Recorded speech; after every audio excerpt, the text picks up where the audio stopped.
Ini dia pernyataan Glenn Immanuel, kekasih mendiang Melita Sidabutar, bagaimana perasaannya setelah 2 pekan terakhir ini Melita Sidabutar meninggalkan dirinya. Dimana mungkin hampir 2 pekan nih meninggalnya Melita, mungkin seperti apa sih, ada rasa kangen kah atau gimana? Kalau masalah kangen sih masih terus kangen ya, makanya saya sempat bilang bahwa sampai hari ini sih masih belum berani dengar suaranya, masih belum bisa lihat video mukanya gitu, masih menghindari lah. Tapi kemarin ke rumah nih, mungkin ke rumah Melita yang di Bekasi, mungkin seperti apa sih, ada berada di rumah yang sebelumnya kan udah calon istri. Kebetulan saya memang masih sering rutin sih datang ke rumah untuk papa mama sama abang-abang dan kondisinya ya sama-sama saling nguatin sih masih. Mama juga kalau dibilang masih sedih pasti sedih, tapi ya kami masih bersama-sama lah, masih saling nguatin. Tapi kan kini telah tiada, gimana sih perasaannya ke rumah Melita dengan kondisi kekasihmu sudah tiada sama yang ada itu gimana? Ya mungkin memang agak sedikit bingung, adalah biasanya kan kalau datang ke rumah untuk ketemu ya, tapi belakangan ini kalau datang ke sana ya cuma ngobrol sama mama sama abang-abang dan lihat banyak fotonya dari sana gitu, jadi memang sedikit masih kayak bingung aja gitu, nggak ada. Tapi masih terpukul gak sih?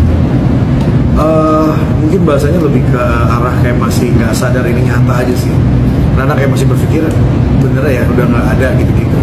Tapi kalau kondisi di keluarga Melita seperti apa sih, dari ibunya, mungkin abang-abangnya, mungkin yang Kak Glenn tahu ya?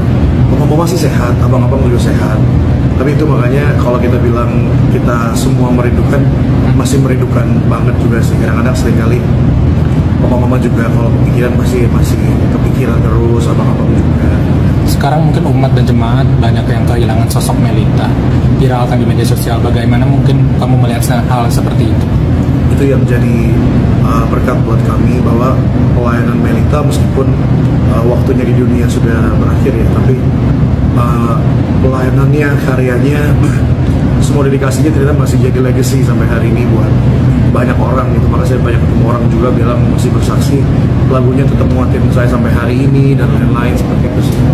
Kemarin sempat ziarah ke makam Melita, gimana perasaannya kamu, Kak Glenn sendiri waktu ziarah ke makam Melita? Jujur ya, saya masih beberapa kali sering random ke sana pagi-pagi sih untuk ngecek dan ngurus beberapa administrasi ke sana. Ya perasaannya pasti masih sedikit sedih lah ya. Makanya itu masih berpikir kayak apakah ini real, nyata atau enggak gitu. Mungkin ziarah ini karena mimpi kah atau gimana? Enggak. Mimpi sih enggak, cuma memang karena saya bingung aja pagi-pagi mau ngapain, jadi seringkali saya masih ke sana pagi-pagi. Tapi ada harapan nggak sih Melita datang ke mimpi Kak Glenn? Nggak tahu lah ya, tapi kalau mungkin dari diri pribadi ya kepengen aja ya ketemu, lihat lagi sosoknya, tapi ya alangkah baiknya untuk enggak dulu kali mungkin. Tapi kemarin ulang tahun ke-29, gimana rasanya tanpa kehadiran sosok kekasih? Ya jadi ulang tahun yang mungkin agak berat, karena biasanya kami ulang tahun bersama-sama. Juga kebetulan tahun lalu juga Melita yang bikin surprise rame-rame, Melita yang bikin acaranya, jadi ya cukup sedih di 16 April kemarin gitu, tapi bisa dilewati dengan baik lah. Banyak keluarga yang support juga, teman-teman yang support juga. Cara menghilangkan sedih di tengah gak ada kekasih gimana? Pasti tetap dalam hadirat Tuhan lah, tetap berdoa, tetap. Makanya saya nggak tanda kutip, saya nggak arrest dari kegiatan saya dalam gereja, tetap isi, tetap pelayanan seperti biasa, karena itu bagi saya obat saya sih untuk saat ini. Seperti mimpi gak sih kehilangan Melita di ulang tahun yang ke-29? Iya, nggak pernah terbayangkan sebelumnya. Sempat masih terpikirkan atau gimana mungkin? Pasti. Nah itu cara dirimu menghibur diri, mungkin kan di tengah kamu juga harus beraktivitas seperti biasa, itu gimana caranya? Apakah di orang-orang sekitar seperti orang tua Kak Glenn sendiri? Betul, memang banyak kayak orang adik, kayak koko saya juga masih sering datang ke rumah, Cici juga, beberapa keluarga, beberapa sahabat juga masih sering datang ke rumah untuk ya mungkin dalam artian mereka mau menghibur lah ya, mau nemenin gitu. Tapi pasti dong di tengah, biasanya kan kalau misalkan melamun gitu, ada pasti di saat kehilangan sempat kepikiran gitu pengen disampaikan ke Melita apa gitu? Karena kalau misalnya saya memang lagi kepikiran pikiran atau lagi mikirin, karena saya cari sesuatu yang bisa nge-distract saya lah, supaya nggak terlalu lama gitu. Tapi sempat ada yang Melita mungkin sempat viral juga, ada jenazahnya Kak Melisa kan masih utuh. Itu tanggapannya seperti apa, kan viral banget di media sosial. Itu yang pernah saya sampaikan, itu jadi kekuatan lah buat keluarga, penghiburan buat keluarga. Bahwa saya lihat juga beberapa di berita bahwa banyak orang yang bilang itu adalah mujizat. Jadi ya itu kami syukurin, itu yang kami ya jadi penghiburan lah buat keluarga pasti dan buat kami. Nah itu kan pas prosesi mau jelang pemakaman mungkin ada sepasang burung katanya merpati di rumah duka Melita, bikin Kak Glenn terhibur gak sih atau seperti apa? Sebenarnya saya lihat secara langsungnya enggak, cuma saya memang lihat dari beberapa postingan teman-teman juga, keluarga juga. Itu baik lagi lah, apapun yang mendatangkan sukacita saya percaya datangnya dari Tuhan. Jadi apapun yang kedengaran baik ya kita aminin gitu. Sesuatu yang ada gambarannya baik ya kita aminin aja. Tapi hal yang sesuatu yang seperti itu tuh memang apa sih tandanya kalau ada ya, mungkin banyak orang mengartikan itu adalah tanda dari roh Allah atau lain sebagainya ya. Cuma balik lagi saya nggak melihat secara langsung. Jadi apapun yang kabar-kabar yang sukacita kita aminin aja lah. Baik Bapak Ibu, kita sudah mendengarkan pernyataan dari Glenn Immanuel, kekasih mendiang Melita Sidabutar, bagaimana perasaannya setelah 2 pekan terakhir ini Melita pergi meninggalkan dia. Nah, saya mau katakan siapapun kita, mau orang hebat, mau orang sederhana, mau hamba Tuhan, mau siapapun itu, namanya orang yang kita kasihi pergi meninggalkan kita, tentu ada merasa sedih, ada semacam kehilangan dari diri kita. Tapi saya mau mengingatkan, sedih boleh sedih, tapi jangan terus berlarut-larut di dalam kesedihan, karena kita mempunyai pengharapan, itu pengharapan di dalam Tuhan.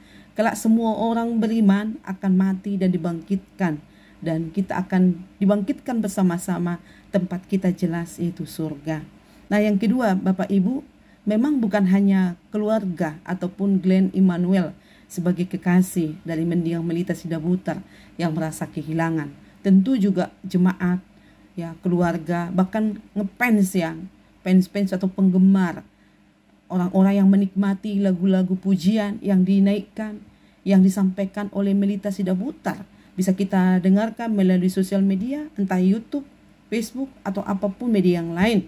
Bisa kita lihat. Ketika kita mendengarkan, kita resapi setiap kata demi kata, lirik demi lirik dari pujian yang dinaikkan oleh Melita Sidabutar. Saya mau katakan pasti diberkati, karena puji-pujian yang disampaikan banyak menguatkan iman orang percaya. Salah satunya adalah saya merasa kehilangan sekalipun tidak ada hubungan darah, tapi saya merasa bahwa dia memberkati kehidupanku melalui puji-pujian yang dinaikkan, dan saya dikuatkan, diteguhkan, iman percaya makin bertambah. Dan saya yakin teman-teman yang lain juga, jemaat yang lain, bahkan dari berbagai tempat, bukan hanya orang Indonesia, termasuk luar negeri. Kemarin ada beberapa inbox yang masuk di laman saya, bahwa dari berbagai luar negeri juga mengucapkan turut berduka cita, turut bersedih, merasa kehilangan dengan perginya, berpulangnya Melita Sidabutar ke pangkuan Bapa di surga.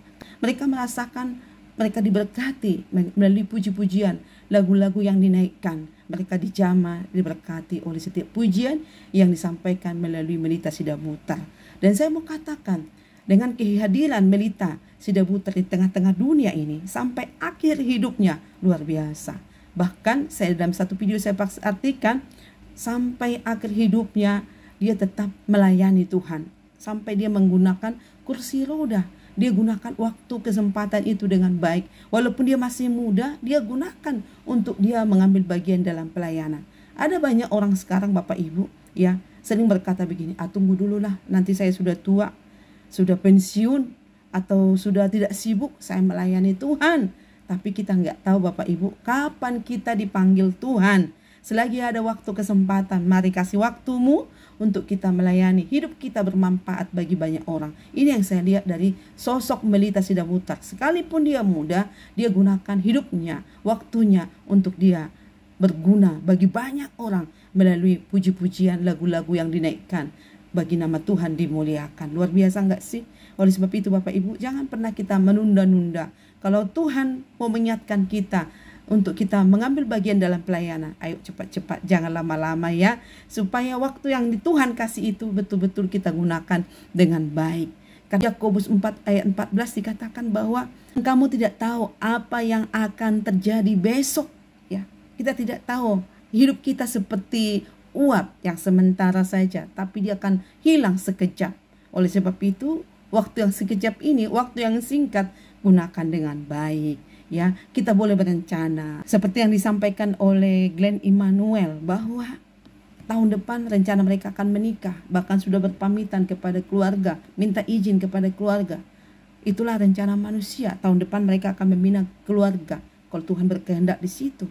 Ya, itu rencana manusia. Tapi kita kembali apa yang dikatakan oleh firman Tuhan, manusia boleh berencana A, B, C dan seterusnya, tapi rencana Tuhanlah yang terjadi. Tuhan lebih dulu memanggil Melita. Itulah rencana Tuhan Bapak Ibu. Oke, saya mau katakan, tetap gunakan waktu hidupmu bermanfaat bagi banyak orang, terlebih bagi Tuhan.